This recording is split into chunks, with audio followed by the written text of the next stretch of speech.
शन्नो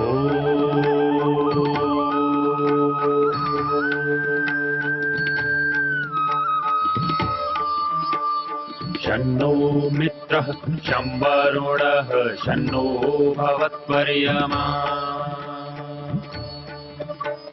शन्न इन्द्रो बृहस्पतिः शन्नो विष्णुरुक्रमः ॐ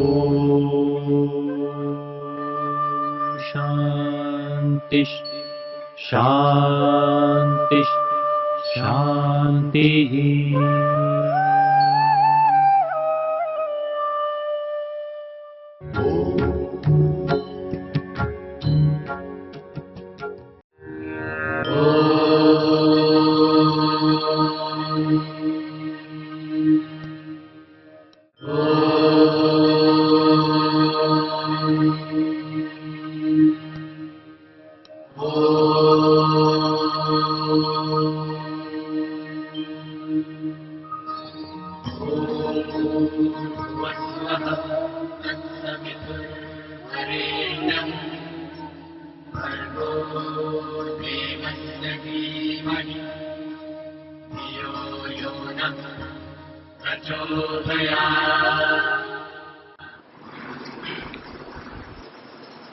जिज्ञासा समाधान में प्रश्न है, वृक्षों में आत्मा होती है या नहीं होती है?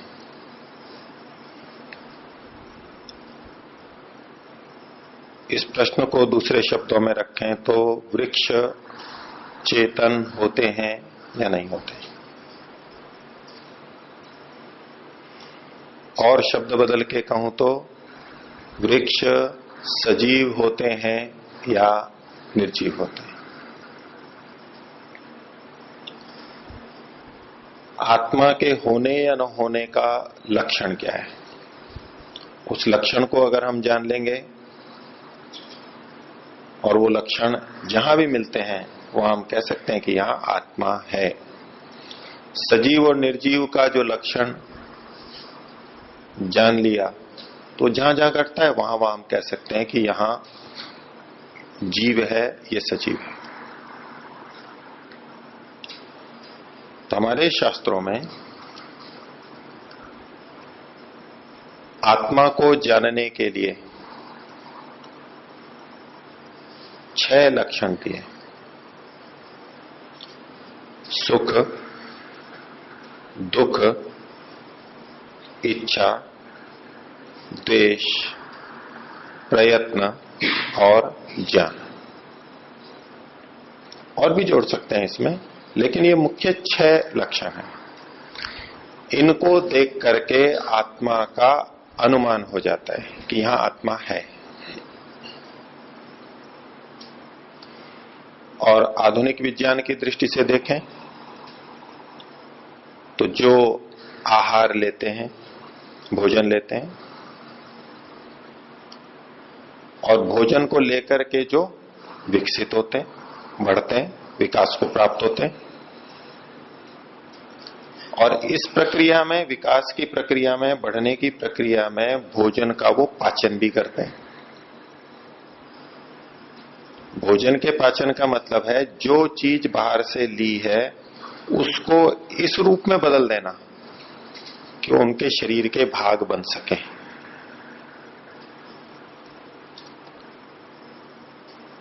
दीवार पर भी मिट्टी या सीमेंट या प्लास्टर चिपक सकता है, जुड़ सकता है, और जुड़ने से वो बड़ी बड़ी हो सकती है। जैसे मकान बनते हैं, बड़े बड़े बन जाते हैं।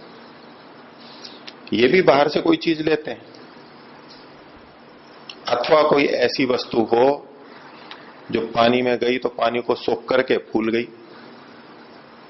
जैसे साबूदाना हुआ, अथवा चने भी हुए, अथवा तुलसी के बीज हैं, इसबगोल है, ऐसी बहुत सी चीजें तो पानी में डालने से फूलती हैं। तो इन्होंने भी बाहर से कुछ लिया और बढ़ गए। तो क्या बाहर से लेने वाला ये भोजन मान करके जो बढ़ा है उसको सजीव मान लें? तो वहां पर फिर क्या समझा जाता है? बढ़ते तो हैं लेकिन बाहर से जो चीज ली गई है वो ज्यों की तो नहीं रखते हैं, वो उसको विभिन्न रूपों में बदलते हैं। और ये विभिन्न रूप में बदलना ही पाचन की क्रिया है। हमने रोटी खाई, चावल खाया, दाल ली, वो ज्यों की त्यों शरीर में जाकर इकट्ठी नहीं होती है, पचती है, उसका विघटन होता है, सरलीकृत होती है, फिर उसका अवशोषण होता है और उससे फिर नई नई चीजें बनती हैं, हड्डी भी बनेगी, मांस भी बनेगा, सब कुछ बनेगा। हमने भोजन में तो मांस नहीं खाया था, हड्डी नहीं खाई थी, हमने खाया कुछ था और अंदर जाकर के ये जो चीजें बन गई, नखून भी बन रहा है, इसे कहते हैं पचन। तो जो भोजन को लेते हैं और लेकर के उसमें परिवर्तन यानी पाचन करके और उसको अपने शरीर के आवश्यकता के अनुरूप बनाते हैं,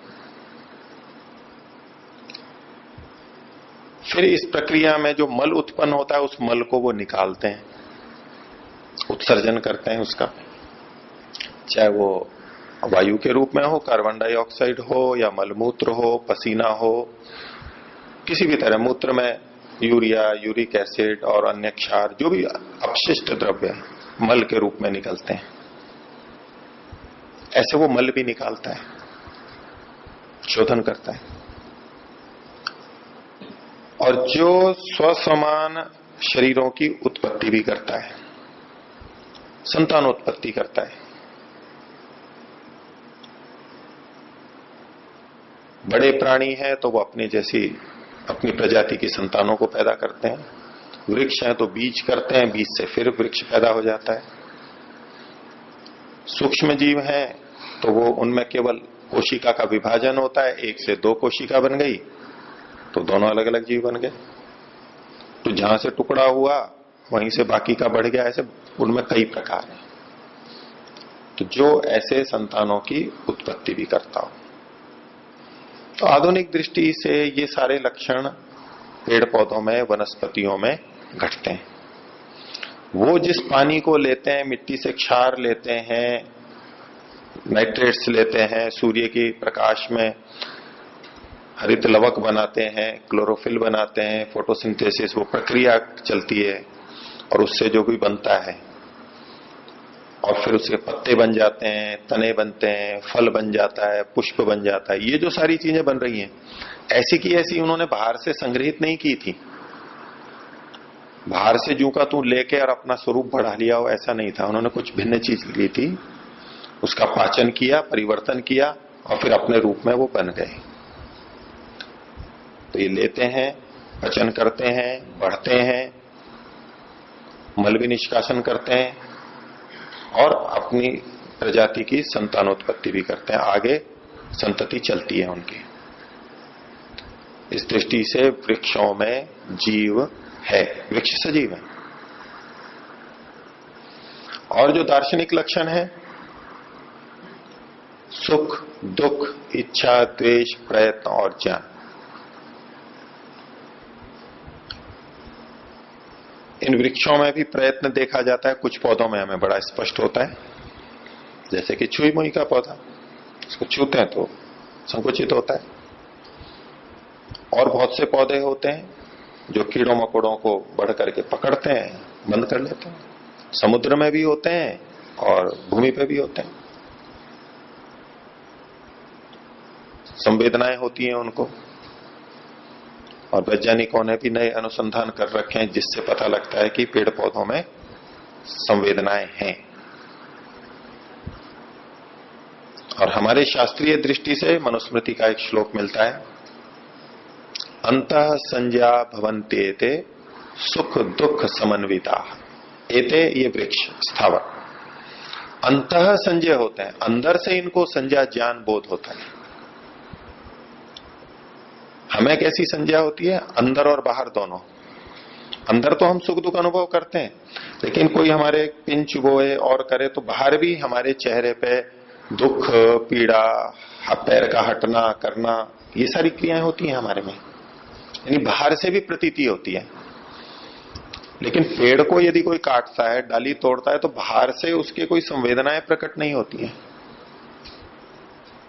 तो बही संजय तो होते नहीं है वो, बाहर से तो उनकी संवेदनाएं दिखाई नहीं देती कि वो ये दुखी हो गया, ये क्रोधित हो गया, ये प्रसन्न है।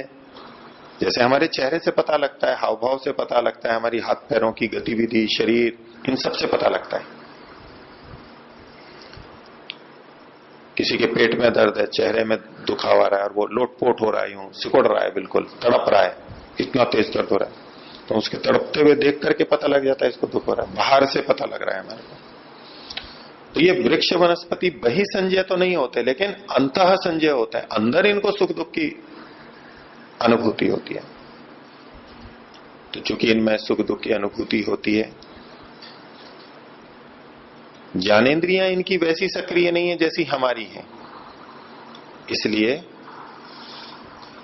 हमें शंका होती है कि ये सजीव हैं या निर्जीव हैं। अंतः संजय होते हैं, सुख दुख की अनुभूति करते हैं, प्रयत्न करते हैं, और इनमें ज्ञान होता है सूक्ष्म रूप से, इसलिए ये सजीव हैं, वृक्षों में जीव होता है। ठीक है, संक्षेप से तो ये मैंने आपके सामने बात रखी। इस प्रश्न पे आप में से किसी को कुछ पूछना है तो पूछे, पूछिए राजकुमार जी। बैठे बैठे बैठे।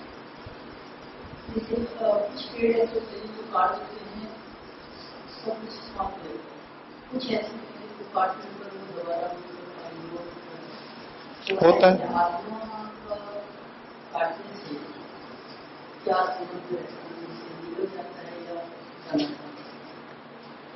आपका ये इससे संबंधित अगला प्रश्न है कि कुछ पेड़ पौधे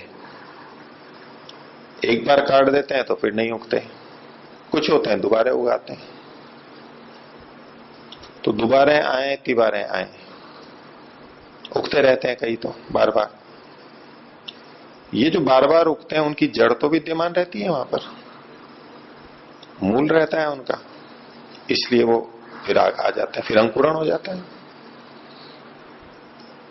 छिपकली की पूंछ कटती है, फिर आ जाती है, बढ़ जाती है। वहां भी एक देखने में आता है हमारे को, और भी प्राणियों में होता होगा, पेड़ पौधों में ऐसा होता है। लेकिन आप जड़ी अगर हटा दो तब तो दोबारा नहीं आएगा वो। हाँ, कुछ की डालियां होती हैं, डालियों से अंकुरण हो जाता है। गिलोय है, गुलाब है, गन्ना है, इनका तो प्रजनन ही ऐसे ही होता है, क्योंकि इनके बीज ही नहीं बनते हैं, इनके बीज बनने बंद हो गए। गुलाब के बीज नहीं बनते कि बीज से गुलाब पैदा नहीं होता है, क्योंकि बीज ही बनने बंद हो गए। ये तो डाली डाल देते हैं, उसमें से हो जाता है। तो ऐसे जो बनते हैं ये पौधे, जो नया पौधा है उसमें एक नई आत्मा मानेंगे, जो पहले का पौधा है और फिर अंकुरित हो रहा है, दोबारा फूट रहा है, उसको नई आत्मा नहीं मानते। वो तो वही है, चल रहा है, उसका शरीर फिर से वापस हो गया है, वो जीवित था, मरा नहीं था, ऐसा इसमें माना जाता है।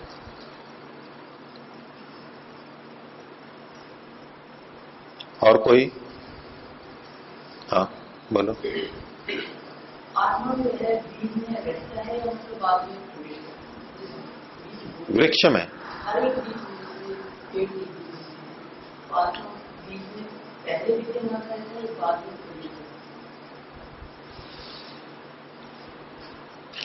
दर्शनों में इसके लिए जो कथन मिलते हैं, वेदांत दर्शन में भी मिलता है, उसमें दो तरह की आत्माएं स्वीकार की गई हैं। एक कहलाती है स्वाभिमानी आत्मा, स्वाभिमानी आत्मा, और दूसरी है अनुशयी आत्मा। स्वाभिमानी आत्मा और अनुशयी आत्मा। स्वाभिमानी आत्मा वो होती है जिस आत्मा के लिए वो शरीर मिला होता है, जिस आत्मा के भोग के लिए या कर्म के लिए वो शरीर मिला होता है, वो शरीर उसका भोगायतन होता है, वो आत्मा स्वाभिमानी आत्मा कहलाती है। जिस आत्मा के कर्म फल के लिए, कर्मफल भोग के लिए वो विशेष शरीर मिला होता है, वो आत्मा कहलाती है स्वाभिमानी आत्मा। आपका जो प्रश्न है वो स्वाभिमानी आत्मा के लिए है। एक पौधा पैदा होने वाला है तो जिस एक आत्मा वहां पर होगी, जिसका वो शरीर है पौधा, वो आत्मा वहां कब आती है, पहले से रहती है या बाद में कब आती है? एक दूसरी आत्मा मैंने बताई, दूसरी आत्मा है, उनको कहते हैं अनुशयी आत्माएं। अनुशयी आत्माओं का मतलब है ऐसी आत्माएं जो साथ साथ में रह रही होती हैं। वो जिस शरीर में वो रह रही होती हैं वो उनका भोगायतन नहीं होता, उस शरीर से वो कोई सुख दुख भोग नहीं कर सकती, उस शरीर से वो कोई नया कर्म नहीं कर सकती। ऐसी आत्माएं जहां रहती हैं उन शरीरों को, उन शरीरों में उसकी स्वाभिमानी आत्मा अलग होती है और ये अनुशयी आत्माएं भी होती हैं। तो अब मैं आपके प्रश्न के उत्तर पे आता हूं कि बीजों में आत्मा पहले से रहती है या कब आती है। बीजों में स्वाभिमानी आत्मा तब आती है जब वहां जीवन प्रारंभ होता है। उस आत्मा के आने पर ही वहां पर जीवन प्रारंभ होता है। जिस आत्मा का भोग वहां पर होता है वो तब से मानना पड़ेगा जब से वो शरीर एक शरीर के रूप में कथन किया जाएगा। बीज को एक नया पौधा कब आप स्वीकार करेंगे? जब से उसमें अंकुरण की प्रक्रिया प्रारंभ हुई है, अंदर से भी शुरुआत हुई है, फिर अंकुरण निकलता है, जड़ जाती है, ऊपर पत्ती निकलती है और पौधा बढ़ता जाता है। ठीक है, ये जब से प्रारंभ हुआ है अंकुरण की प्रक्रिया, अंदर से, बाहर से भले ही नहीं दिख रही हो, अंदर से जब से अंकुरण की प्रक्रिया प्रारंभ होती है तब से वो आत्मा वहां पर स्वीकार करना चाहिए, क्योंकि वो उसका शरीर प्रारंभ हो गया है। आत्मा तब से वहां पर मानी जाएगी स्वाभिमानी आत्मा। लेकिन दूसरी जो मैं अनुशयी आत्मा की बात कर रहा हूं वो किसी बीज में तब भी रह सकती है जबकि उसका अंकुरण प्रारंभ न हुआ।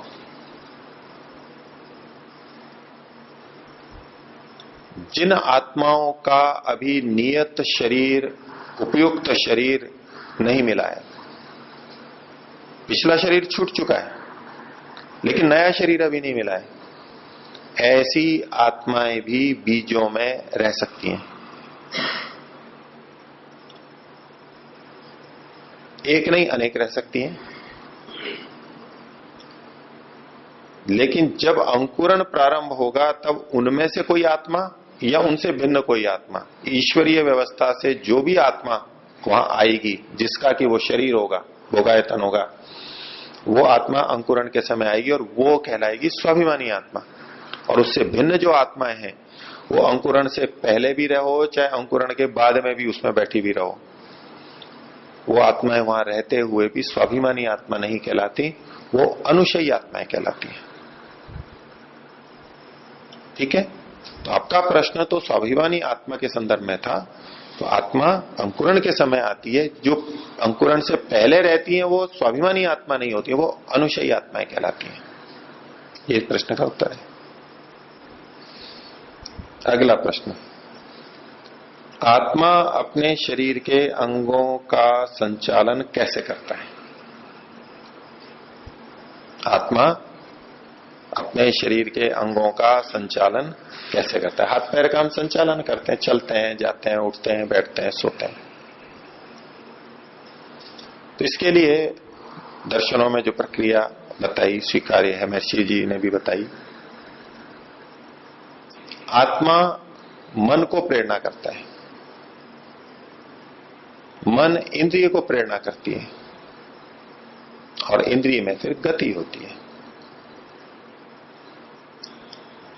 मैंने इच्छा की कि मैं बोलूं, मैंने इच्छा की कि मैं देखूं, मैंने इच्छा की कि अब रोटी की बजाय चावल खाऊं, सब्जी की बजाय दाल खाऊं। इच्छा की, आत्मा की इच्छा, उससे मन ने फिर इंद्रिय को प्रेरणा दी, हाथ वहां पर गया सब्जी के पास में और ले करके खा ली। जहां देखना था वहां देख लिया, जो बोलना था वो बोल दिया।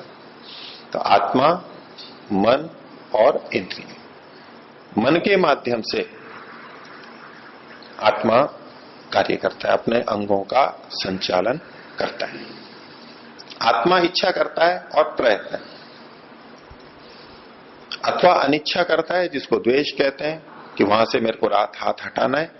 गरम गरम चीज पकड़ ली तो एकदम हाथ हटाएंगे हम, अथवा और कोई चीज है, लग रहा है कि यहाँ ठीक नहीं है, यहाँ कष्ट हो रहा है, तो उठ करके वहां जाएंगे, यहां से हटेंगे, जो भी कुछ करेंगे पाने के लिए या छोड़ने के लिए। उस सब में हमारे इच्छा, अनिच्छा, फिर मन और फिर तदनुरूप इंद्रियों की चेष्टा होती है। इसमें कुछ पूछना है? मन क्या है तो उसमें चेतनता कैसे है? आत्मा का आप नियमों से कहता है। इनका प्रश्न है कि मन तो जड़ है, उसमें चेतनता कहां से आ जाती है? तो मैंने जो बोला उसमें ऐसा तो नहीं कहा कि मन में चेतनता आती है। आप प्रश्न फिर ऐसे भी बढ़ा सकते हो कि इंद्रियां भी जड़ है, उसमें चेतनता कहां से आ जाती है? ऐसा इसमें हमें चेतनता दिखती है। किसमें चेतनता दिख रही है? क्रिया जैसे की तो कोई चेतन करवाता है, तो इसमें तो चेतनता आत्मा का इसमें सीधी सीधी चेतनता नहीं है, लेकिन हम कहते हैं कि ये सजीव है, जड़ है। कुछ दिन पूर्व यहां एक चर्चा चली थी, ऐसा ही प्रश्न माता जी ने किया था कि ये चेतन है, ये शरीर भी चेतन जैसा लगता है, इसलिए आपका प्रश्न है। देखिए, चेतनता तो आत्मा में ही रहती है, लेकिन इनमें क्रियाएं होती हैं और आत्मा तक संवेदनाएं पहुंचती हैं। यहां चूंकि हमें स्पर्श का पता लगता है, सुख दुख का पता लगता है, ठीक है, इसलिए हमें लगता है कि ये चेतन है। ये चेतन नहीं है। शरीर तो जड़ ही है, मन भी जड़ है, लेकिन वो चेतन के समान प्रतीत होता है।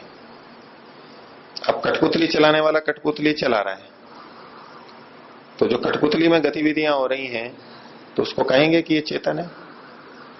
नहीं कहेंगे। क्यों?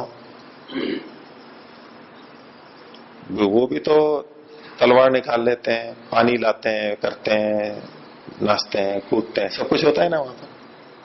क्यों नहीं कहते?